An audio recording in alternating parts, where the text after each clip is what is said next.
A União das Casas Espíritas da Zona Norte apresenta O Espiritismo está no ar, um programa que anuncia, esclarece e consola.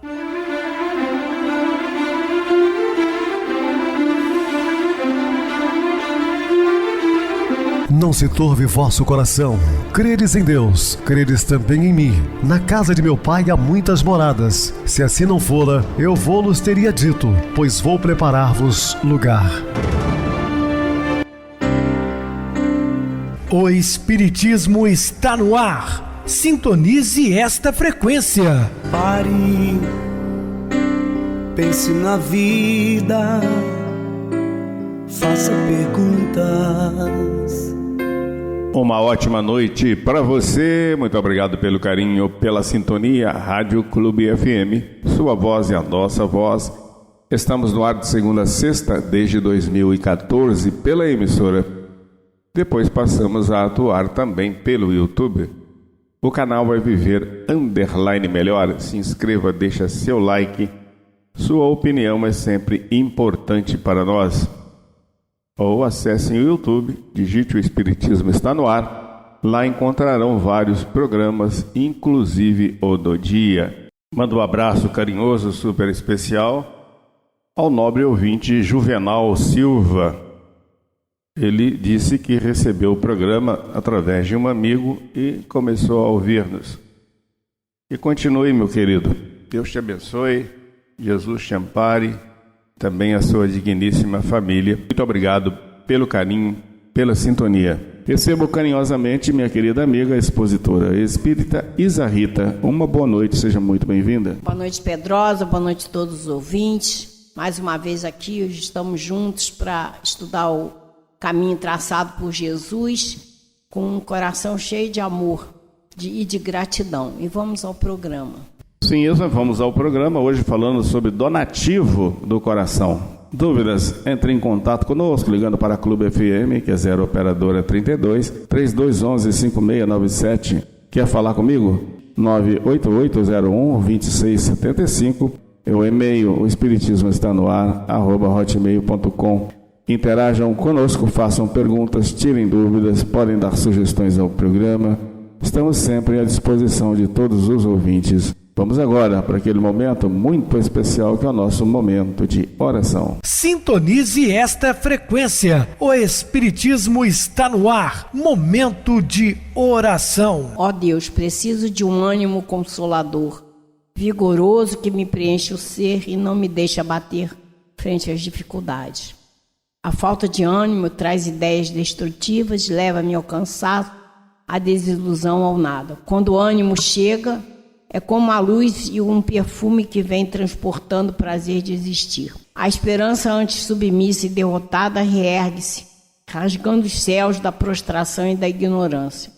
Peço-te, Pai, que sustentes o meu otimismo nas lutas da vida e levantes o meu espírito para manter boa e constante disposição. Vou ao máximo nas minhas capacidades. Reconheço desde agora que sou possuidor de uma força íntima poderosa e o faço com sinceridade. Esforço-me na visão desta força e vou encontrando ânimo. Tu me fortaleces para me manter de cabeça levantada, olhando para o alto, esperançosa, alegre e comunicativa. Obrigada, Senhor. Estamos apresentando O Espiritismo está no ar. Bem, meus amados irmãos, estamos de volta com o assunto da noite, falando donativo do coração. Todos possuímos algo para dar, seja dinheiro, que alivia a penúria, instrução que desterre a ignorância, auxílio que renova a dificuldade ou remédio que afaste a doença. Então todos nós temos condições de cooperar com o próximo, até mesmo num sorriso sincero, um aperto de mão. Então você tem muitas oportunidades de auxiliar, não só no aspecto material. Muitas pessoas acreditam que dar esmola, dar um dinheiro a determinadas pessoas, que só isso é caridade. Não, meus irmãos, existem muitas maneiras de praticar o bem.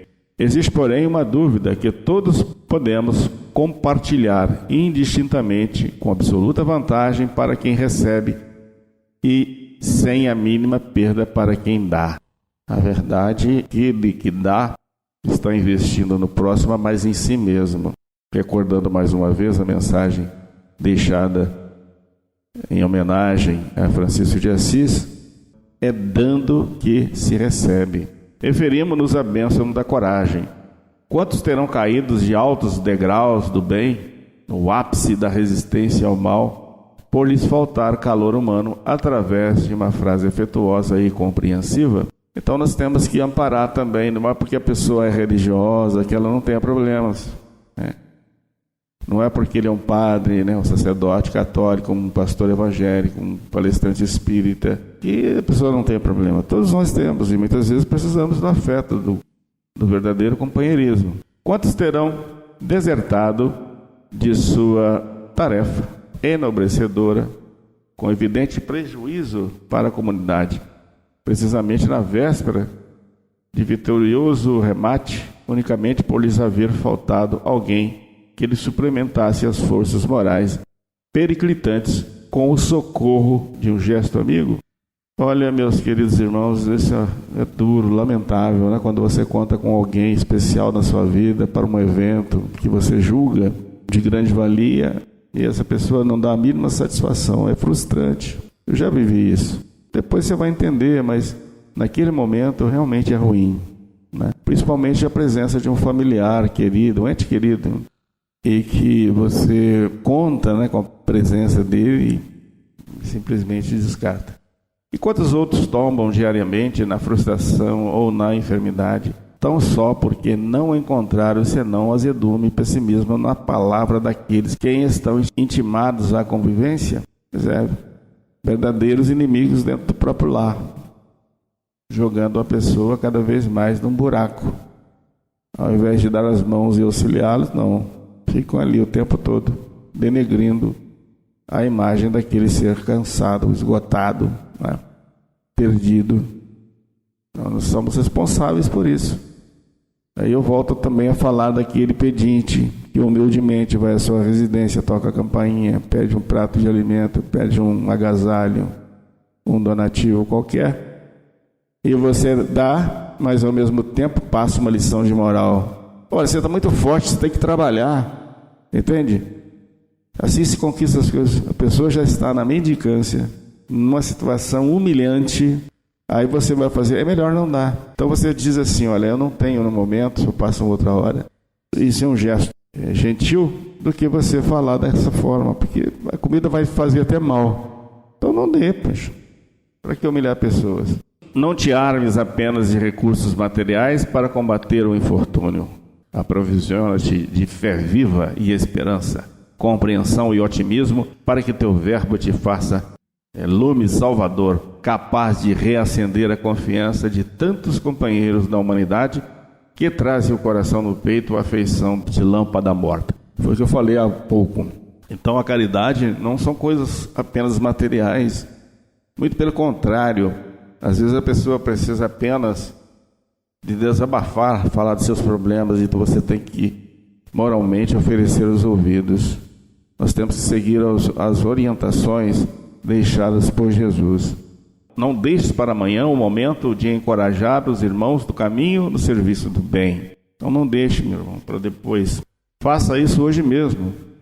Estende-lhes a alma num apelo ao bem e fala-lhes da própria imortalidade, do tesouro inexaurível do tempo e dos recursos limitados do universo.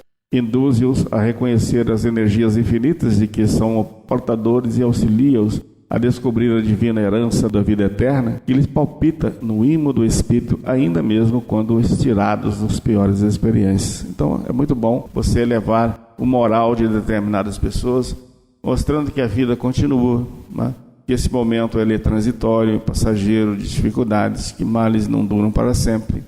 Tudo isso são motivações para aquele que está caído, para que ele abra e veja novos horizontes. Seja a tua palavra clarão que ampare, chama que aqueça, apoio que escore e bálsamo que restaure. Então, que a sua palavra seja de afeto, de carinho, de compreensão, né, de estímulo à mudança de pensamentos de determinadas pessoas. sempre que disponhas a sair de ti mesmo para o labor da beneficência. Não esqueça o donativo da coragem. Então, quando você sai para fazer uma obra assistencial, que é muito importante, ou saia de si mesmo, saia do seu conforto do lar para fazer atividades sociais, arme-se de coragem para enfrentar os problemas que as pessoas estão vivendo. Ajuda ao próximo por todos os meios corretos ao teu alcance, mas, acima de tudo, ajuda ao companheiro de qualquer condição ou de qualquer procedência a sentir-se positivamente nosso irmão tão necessitado quanto nós da paciência e do socorro de Deus. Então, quando Jesus saía com os apóstolos, não fazia acepção de pessoas. Eu citei até num programa desse a prostituta à beira da praia, Maria de Magdala, que era uma cortesã, jamais deixou de atender. Jairo, que era um doutor da lei, um fariseu, mas em pedido para a cura de sua filha, imediatamente ele estendeu a mão.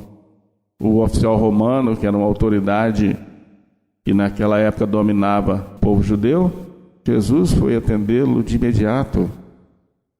Então, belos exemplos de Chico Xavier, que ia nos prostíbulos para instruir aquelas mulheres. Por que eu tenho que desfazer das pessoas? Somos ainda tão inferiores. Nosso querido Chico, e a Jesus nem se fala. Se eles fizeram, é porque todos nós temos condições de fazer. Ninguém é melhor que ninguém. E o que Jesus disse, né? Eu tenho que voltar ao Pai, mas vocês farão muito mais do que eu. Lógico que esse muito mais do que eu não é, talvez na encarnação atual, mas nas próximas, nas futuras, desde que tenhamos coração, porque nós estamos destinados a uma perfeição relativa. Então, as maiores transformações de nossa vida surgem quase sempre das doações que fizermos. Dar, na essência, significa abrir caminhos, fundamentar oportunidades, multiplicar relações. Muitos acreditam ainda que o ato de auxiliar procede exclusivamente daqueles que, se em verdade ninguém subestime o bem que o dinheiro doado ou emprestado consegue fazer. Entretanto, não se infira daí a doação seja privilégio dos irmãos chamados transitoriamente à mordomia da finança terrestre. E a gente sabe que nós podemos fazer tanta coisa sem precisar meter a mão no bolso, não é? É óbvio que se a pessoa tiver dinheiro, tem condições monetárias de ajudar, né? Ajudar em obras assistenciais, em cestas básicas, é muito bom. Mas a gente tem que entender que essa é uma prova que é difícil, porque se a gente for parar para pensar a prova do rico e do pobre, se a gente for parar para pensar do rico, é mais difícil, porque ele tem que entender que aquilo que ele tem é um empréstimo de Deus. Então, que ele tenha, consciência que ele tem que dividir com os outros, né? E muitas vezes as pessoas podem ajudar de uma forma que não vá ferir o outro. Por exemplo, se você tem condições de arrumar emprego para alguém, você tem uma indústria, uma coisa, fornecer emprego para as pessoas, dar condições das pessoas de estudarem, né? Eu sempre lembro que Dom Pedro II, ele, desde pequeno, ele tinha um hábito de doação. Quando menino, ele pegava moedas de prata e ia distribuir na rua. Quando adulto, ele, então, do dinheiro dele, da datação que ele recebia, ele ajudava as pessoas e principalmente jovens. Ele, então, dava condições de estudarem lá fora na Europa.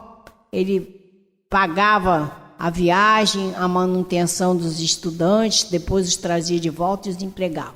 Isso é para quem tem dinheiro. Mas quem não tem dinheiro, será que não pode fazer a caridade? É claro que sim. É claro. Então, você às vezes, tendo até muito pouco, você consegue repartir, né? Dar um pouco de arroz, um pouco de feijão. Mas nós temos outras tantas coisas que nós podemos fazer sem precisar do dinheiro. Eu posso ir em asilos, tantas idosos precisando de carinho, de atenção, de um abraço, de um sorriso. Eu posso ir no orfanato, as crianças também precisando. Eu não posso, às vezes, adotar uma criança, mas eu posso ir nos orfanatos, levar o meu sorriso, o meu abraço, conversar, contar história. Eu posso ir no hospital dar um alento para aquelas pessoas que estão lá acamadas, né? Eu posso procurar um vizinho que esteja triste, desorientado, que esteja em depressão. Vou lá conversar. Posso tocar o telefone, mandar uma mensagem. Nós temos tantas coisas que nós podemos fazer, então tem que entender que nós podemos realmente usar do nosso eu para o próximo. Jesus deixou bem claro que nós precisamos olhar pelo outro, nós temos que ter o olhar de Jesus para com as pessoas, né? Dar um pouco de nós, né, para essas pessoas que às vezes um abraço, um sorriso, uma palavra amiga pode ajudá-la, a pessoa a sair de uma depressão, de uma tristeza. Então, podemos oferecer, sim, como aqui, diz, todos podemos oferecer consolação, entusiasmo, gentileza, encorajamento. Às vezes basta um sorriso, como eu disse, para varrer a solidão. Uma frase de solidariedade é capaz de estabelecer vida nova no espírito em que o sofrimento crestou a esperança. Às vezes as pessoas estão passando por problemas tão sérios e aí perdem a esperança, e você vai lá com uma palavra amiga, você reacende essa esperança. Porque a gente tem que entender o seguinte: nós temos que ter fé inabalável, saber que Deus só nos dá o melhor. E nós, espíritos, sabemos que a grande maioria de nós programa a sua vida, aquilo que vai passar, porque é uma prova que nós precisamos vencer. Por exemplo, quando eu vou me preparar para reencarnar, vamos dizer, eu não sei perdoar, então eu vou pedir a prova para que eu aprenda a perdoar. Então as situações que virão até a mim é para que eu saiba perdoar no entendimento, no estudo, sabendo o caminho que Jesus traçou para nós. Nós vamos ver uma das coisas que nós vamos aprender, que a doutrina espírita nos mostra: precisamos aprender a perdoar. E aí a gente faz esse esforço diário de poder então vencer essa não virtude, como falaria o Chico. Então você, no esforço, você vai acabar conseguindo. A gente lembra, por exemplo, Santo Agostinho, ele fazia isso, no final de dia ele fazia uma retrospectiva do que fez no dia. O que ele não fez de bom, ele não ia repetir.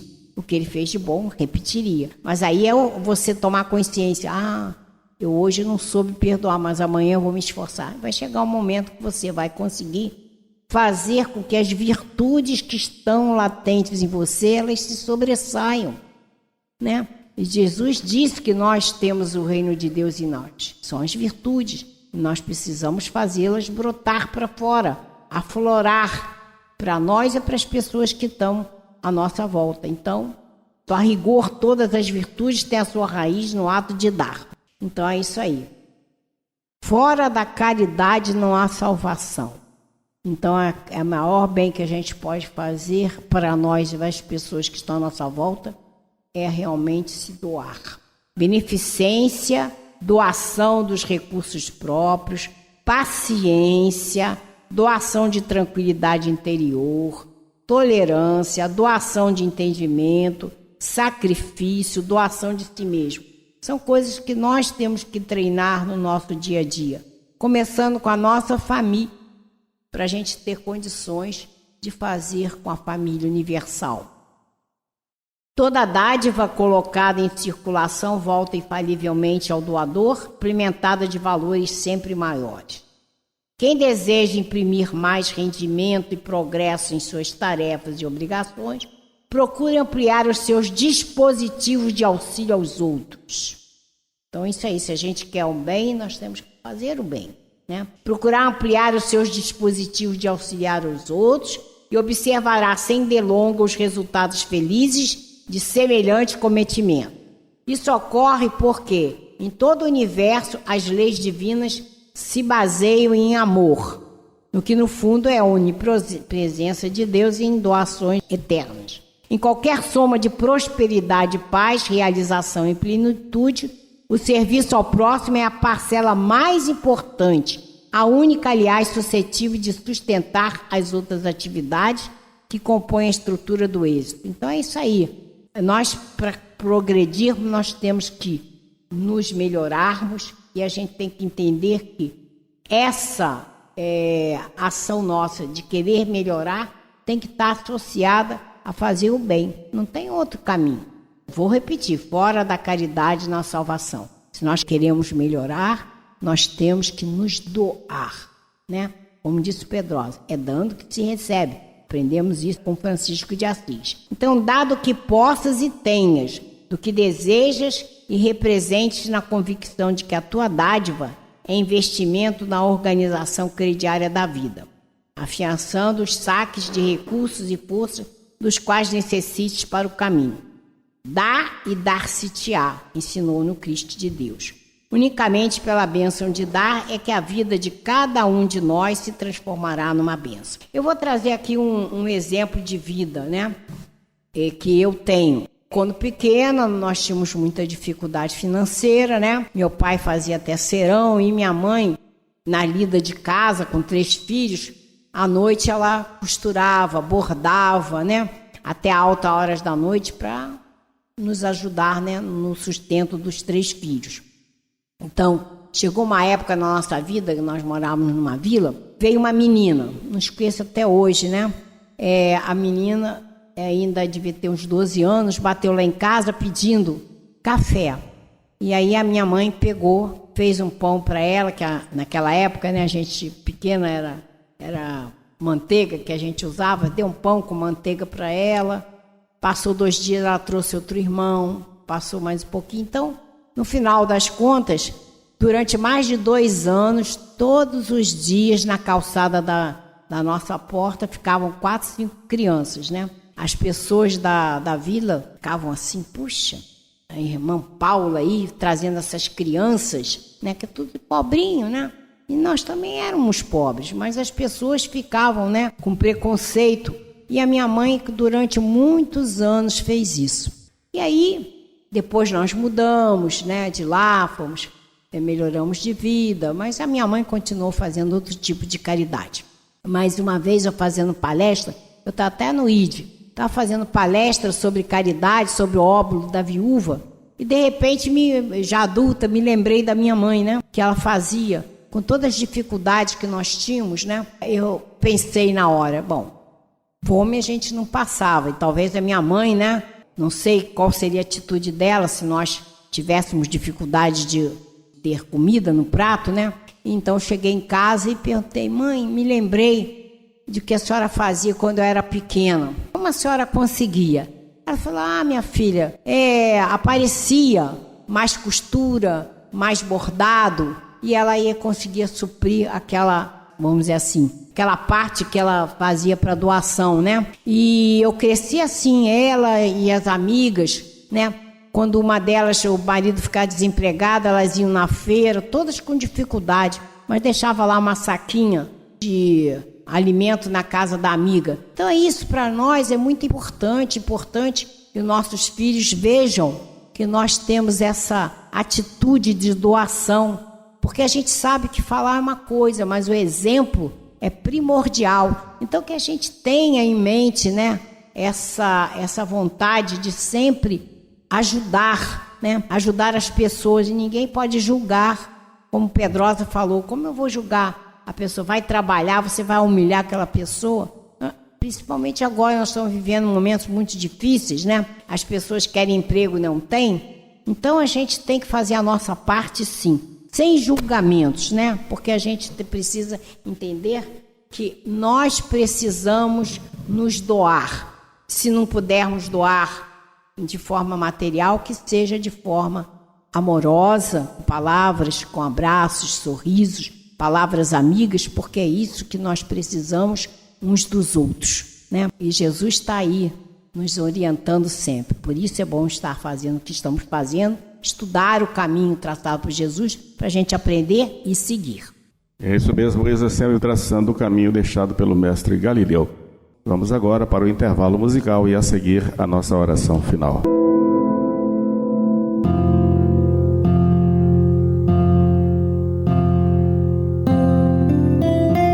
Foram árabes nômades, os nabateus, que elegeram construir a cidade de Petra, em meio a cânions rosados e rochas de arenito. A localidade deve ter sido escolhida pela proximidade das rotas comerciais entre a Península Arábica e Damasco, na Síria. Toda a cidade é construída em pedra. Calcula-se que 200 anos foram necessários para a edificação das casas, templos, teatro, tumbas. As ruínas foram descobertas no século XIX e atraem turistas do mundo todo. A imponência das construções causa admiração. O teatro, por exemplo, construído no estilo romano, tinha capacidade para 7.000 espectadores.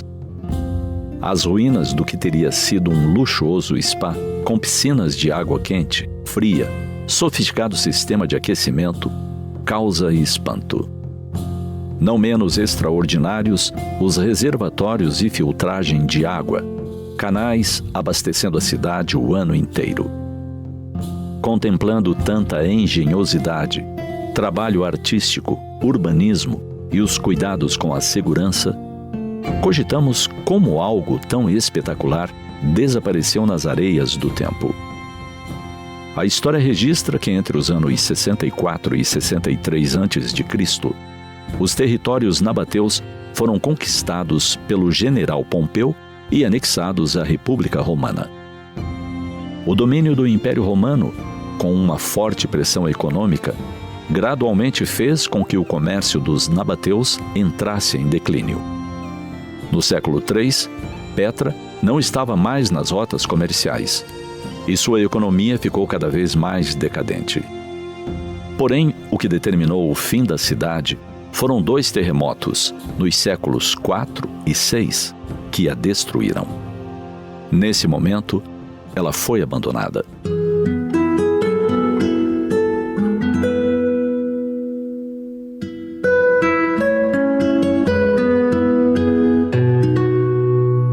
A história da Cidade Rosa, como também é conhecida, nos leva a meditar como tudo na Terra é impermanente.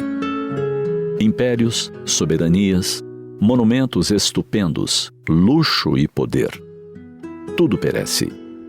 E acompanhamos a poesia do filósofo francês Léon Denis quando descreve: vi, deitadas em suas mortalhas de pedra ou de areia, as cidades famosas da antiguidade. Cartago em brancas elevações, as cidades gregas da Sicília, os arredores de Roma, com os aquedutos partidos e os túmulos abertos. Vi os túmulos que dormem um sono de séculos debaixo das cinzas do Vesúvio. Vi os últimos vestígios das cidades longínquas, outrora formigueiros humanos, hoje ruínas desertas, que o sol do Oriente queima com suas carícias ardentes. Evoquei as multidões que se agitaram e viveram nesses lugares. Eu as vi desfilar diante do meu pensamento com as paixões que as consumiram, com seus ódios, seus amores e suas ambições. Também com seus triunfos e reveses. Tudo consumido pelo sopro dos ventos.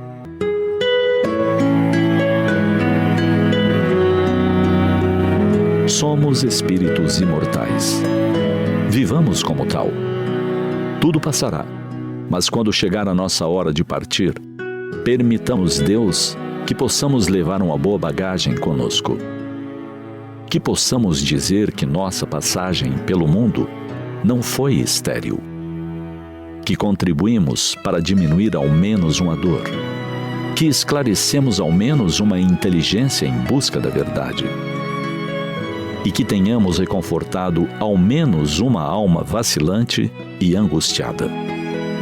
Pedra, concreto, grandes monumentos podem ser apagados pelo tempo. Nós, espíritos imortais, providenciemos nossa preciosa bagagem.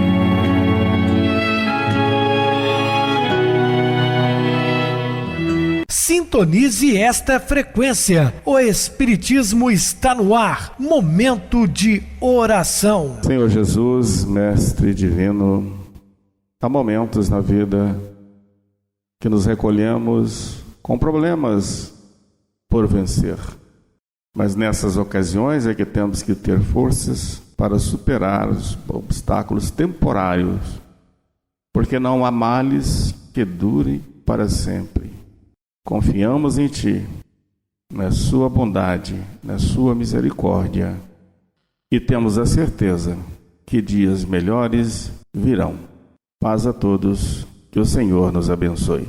Minha querida irmã Isa Rita, suas despedidas. Boa noite, Pedrosa, boa noite a todos os ouvintes, pedindo a Deus que nos proteja, a Jesus que ilumine o nosso caminho, né? E pedindo muita paz, porque o mundo está precisando de paz, que a paz esteja em nosso coração, no Brasil e no mundo. Até um próximo programa. Boa noite para você, Isa. Muito obrigado pelo apoio aqui no programa. Boa noite também a todos os amados irmãos ouvintes do YouTube, internautas do Brasil, do exterior, nossos irmãos da Zona Norte de Juiz de Fora, que nos acompanham com a rádio local 87,9 Rádio Clube FM. Continue ligados, ouvindo a nossa próxima atração, o programa Batidão com o DJ Tico, a seguir na voz de Ailton Moreno, Encontro Central. Boa noite a todos e até amanhã, se Deus quiser.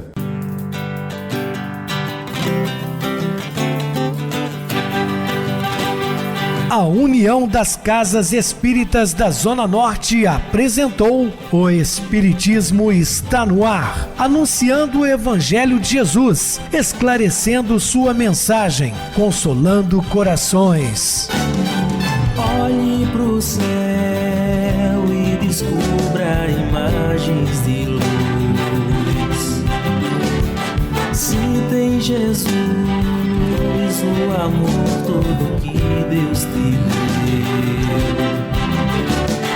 Pense no bem, no melhor em que pode fazer. Seja o que for, também vai receber. De coração, ajude-me, irmão, a caridade é o caminho do amor.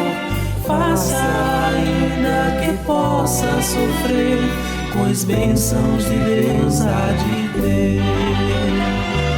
Ame, perdoe e viva melhor a natureza, o céu e o mar. Veja o encanto que a vida nos dá, a chance eterna que temos para amar.